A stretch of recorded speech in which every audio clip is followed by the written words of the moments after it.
March 15th, 2020, and I am still in Prince George. Metro Manila, locked down by President Duterte. No domestic flights after the 15th of March into the capital region of Metro Manila. No flights, no sea, no land travel, nothing. 25 million people in that area, and he shut it down for a month.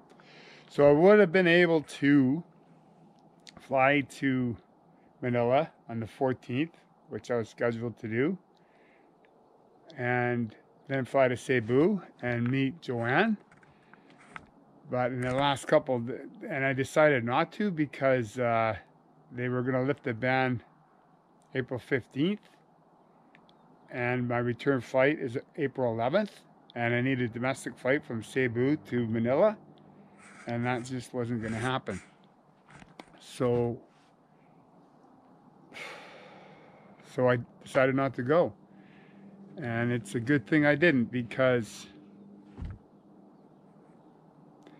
they shut down Cebu. They're going to shut down Cebu for a month, coming up here really quick. I'm not sure, the 16th or something, 17th.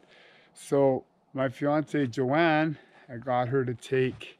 We talked, and we decided that her going to Bohol was better.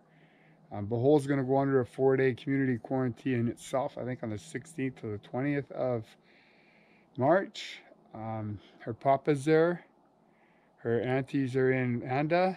So I feel the best place for her to be would be out of Metro Cebu, Mandawi City. Not the cleanest place, and it could lead to an early infection or something like that. So she got on the ocean jet yesterday, and she was in tourist, and there was maybe 40 people on that boat going to Bohol. She got into Tagbo Air, and a couple hours later, and she video chatted me, and there's a lot of restaurants shut down, a lot of other things, restaurants and stores, and just a bunch of things. So it's getting real. Here in Canada, we've got a couple of COVID-19 cases in our Northern Health region. They won't tell us what city they're in or town or whatever, but the people have self-quarantined. So that's a good thing. Just 2 of them so far. But, people here are, you can see it when you go shopping. You just see the worried look in people's faces, even mine, right? And, the shit's getting real. Yesterday I was at Costco, and I wore N95 and gloves. I just want to protect myself. I'm sure I could survive a COVID-19 attack. I'm 55. I got pretty good health. However, I just don't want to get sick. I don't get sick, very often do I get sick. So, anyhow, I went and got groceries and etc. The toilet paper there's no toilet paper there. I don't know, there's some big thing about toilet paper, so everybody buys it up.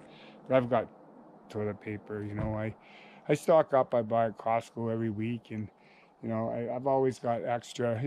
It's just me and myself. So that's a good thing when you got to be self-quarantined. Well, not self-quarantined, but not socialize that much with other people. So I'm pretty good shape that way.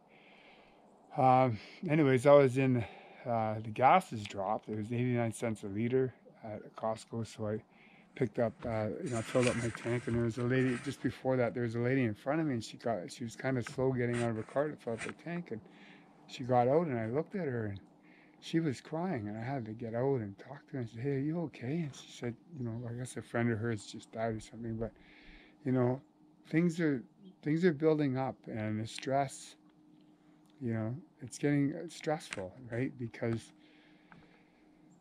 you know, I don't want to be that guy to get my friends um, ill or sick with COVID-19. I just want to take every precaution. And our government, our leader, Prime Minister Trudeau, you know, he asked people just to, you know, wash your hands, cough in your sleeve. His partner, she's got COVID-19 right now, so he's actually, Mr. Trudeau is actually quarantined himself, and I think that's a great idea. If I would have made it to the Philippines, I said to the group at work at the safety meeting that I would voluntarily when come back, quarantine myself and ask those guys to vote on it, see what they said. But I would have done it anyways, right? We've had 2 guys come back from Mexico. You know, our provincial health minister has stated that if you travel outside of Canada and come back, you need to quarantine yourself for 14 days. And we had one guy we work with, he just got back, and then that order was like 4 days later, right? And I actually worked with him on Friday. That's just hope, right? But I had my N95 mask on and surgical gloves and things like that, so I was okay there. But you know, it does, you know, this, you know, it's scary. Then our supervisor just came back the same day the order was order was placed, and by the provincial health minister of health. And you know, guys at work were sketchy about it, and I don't blame them. We you know, we talked about it just before we went into work in the lunchroom, and you know, guys weren't happy that he was there, and you know, the word got out that we weren't happy, and the construction safety officer went and had a talk with him, and you know, and I had a little talk with her too. I don't know, I think it was after she talked to him or just before, but I said, you know, if he was to go and quarantine himself, like, he's the superintendent of this site, and if he was to go quarantine himself, you know the respect he would get. You know, people would look up to a leader like that. You know, like our prime minister has done it. His wife is sick, and you know, he's quarantined himself for 14 days. So, you know, we'll see again. Hopefully Monday. He has decided to quarantine himself, because it's only the good for everybody, right? You know, we have to level off the curve, man. You don't want that curve to spike, because many people will not survive if it spikes like that, up and down. We want it, you know, we want it to just curve over, so we don't go past our capability of looking after people who are sick, right? So this weekend, you know, it's 22 below here, and I've stayed by myself in my little abode here, my trailer and stuff like that.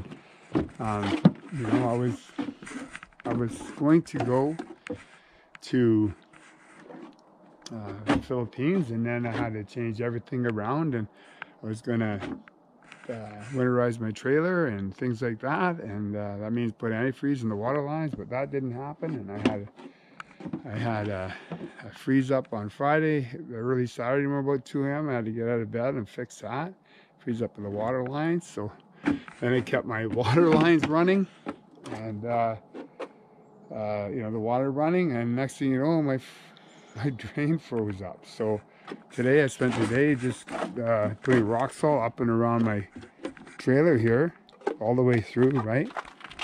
And then, you know, all the way through around the cracks and down that way.